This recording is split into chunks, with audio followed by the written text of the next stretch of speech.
But Miss Florence, welcome. Kindly talk to us, and then once you're done, kindly introduce Mr. Themba. Thank you. Thank you so much, Arnold, and good to see you. I'm always proud of Arnold and the young people on this call who have really pushed the sustainable development agenda in this country. And so congratulations to the team that has put this together, including, of course, our colleagues from the National Youth Council, Kenya UNESCO Youth, and also the UN Residence Coordinator's Office, and also our government of Kenya. This is a very, very timely conversation. And so just also to really just speak after the chairperson of Champions, I'll try and make it very brief. Just to say good morning and good afternoon, depending where you are at. Thank you for joining us and again, being part of this very important conversation on youth localization of the Pact of the Future. And I know Themba, who's coming next, will really give us a very, very good background because this is his area of expertise and work. It's both, of course, an honor for us as the SDG Kenya Forum and also a call to speak at a moment when the world stands as a crossroad. We are faced with multiple crises, as you all are very, very aware. We are facing the issues of climate action. We are facing conflicts, inequalities, and shrinking civic space, and also civic funding across Africa, across Global South, and many other parts of the world. But it's also a moment filled with possibility. The Pact for the Future, as we might know, is envisioned as a bold commitment by the international community. It places people and planet at the center of the global cooperation, and youth are not just beneficiaries, but they are the vital partners in shaping that future. And so this conversation is about the young people. How do we meaningfully engage young people? How do we localize this particular pact? And so, of course, today's discussion is, for me, is very, very exciting because it centers around localization, a term that for many young people means more than bringing the global policies closer home. And so it means, for example, how do we claim spaces in decision-making?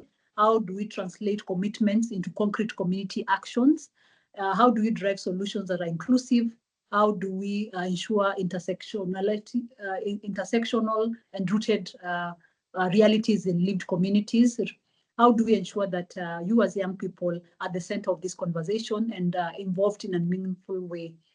As you all know, our youth are already localizing the future. And so this is not a new conversation. Whatever place you are in, whatever work that you're engaged in, you're already engaging in localizing this particular agenda, the sustainable development agenda. And we know that young people have been very, very, at the forefront in terms of innovation, in terms of giving climate solutions, peace building, civic technology, community service, issues on education, and so forth. There's a lot that young people are doing, not just in Kenya, but across Africa. And how then do we ensure that we are giving them an enabling environment? And this enabling environment, for us that, of course, work on issues of on enabling environment, we're talking about policies that empower and protect youth participation. How do we better our youth participation policies? How do we ensure that resources that support youth-led solutions are reaching to the young people? Because it's one thing to allocate resources, but it's another thing for young people to partake these resources and to really showcase meaningful participation, and them, of course, are growing in terms of their capabilities and their capacities. The third one is on partnerships that value youth as equal stakeholders, not just recipients or observers. How do we more and more ensure that young people in different decision-making spaces, they can showcase the growth, they can showcase how they're engaging in the different engagements. And so this webinar is very timely. It's a timely platform for us to interrogate three things. One, how can the young people or youth meaningfully influence the pact implementation at the local level? I think that's the first question that we need to ask ourselves. Number two, what mechanisms can translate global aspiration into local action? And I know this has been a conversation among young people here in Kenya. And the third one is how can we hold institutions accountable while remaining hopeful and mobilizing? So how can these partnerships work? How do we continue the accountability question that is very critical for non-state actors? So I hope that we can use this space not only to reflect, but to build a collective youth agenda that is transformative, inclusive, and forward-looking. As we begin, I encourage all of us to speak boldly, for us to be able to also listen with intention.